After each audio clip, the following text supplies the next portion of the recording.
Réalité vous présente l'instant métropole. No matter what may be your mood, I am always ready to entertain you.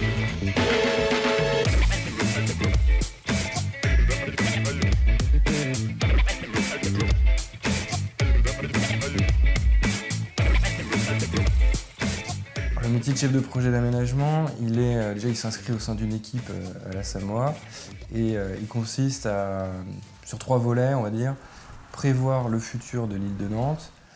Un deuxième volet, c'est accompagner les promoteurs immobiliers dans leurs projets. Et puis le troisième, c'est l'aménagement de l'espace public, donc vraiment la direction en tant que maître d'ouvrage de la transformation des espaces publics. Déjà, ça commence par un paysagiste, un maître d'œuvre qui va dessiner, concevoir.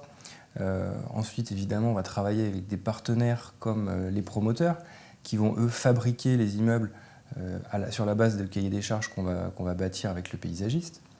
Mais autour de ces métiers, ces 2 métiers phares, on va dire, vous avez une myriade d'intervenants, que ce soit le géomètre, que ce soit le notaire, les bureaux d'études très spécifiques pour la géotechnie, la pollution des sols. Voilà. Donc nous, notre rôle, c'est vraiment d'organiser cette chaîne de production de la ville, depuis l'intention politique jusqu'à la livraison clé en main d'espaces publics. Vraiment préserver les vues de ce bâtiment-là, aller chercher un rapport à la loi, en même temps tenir la rue avec un alignement à cet endroit-là. Là, c'est vraiment un document de fin. Par exemple, ça devrait déjà passer en gris. Alors l'île de Nantes, elle a une histoire, un passé qui est très intéressant puisqu'à l'ouest, elle a accueilli les chantiers navals de Nantes. Alors quand ils ont fermé, c'est en 1984, c'est un vrai traumatisme pour la ville. Donc là, comme d'autres villes industrielles, Nantes a réussi à se réinventer sur ce territoire.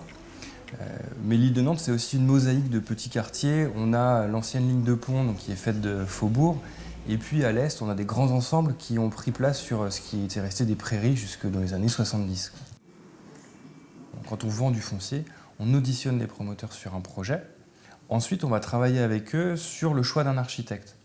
Et on souhaite vraiment réussir à trouver des promoteurs avec qui on reste dans ce dialogue, dans ce partenariat, puisque eux sont les professionnels du logement, donc ils savent très bien répondre aux besoins du marché.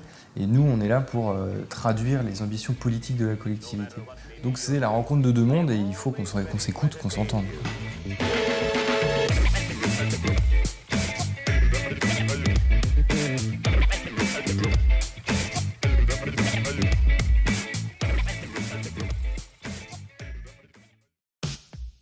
Réalité vous a présenté l'instant métropole.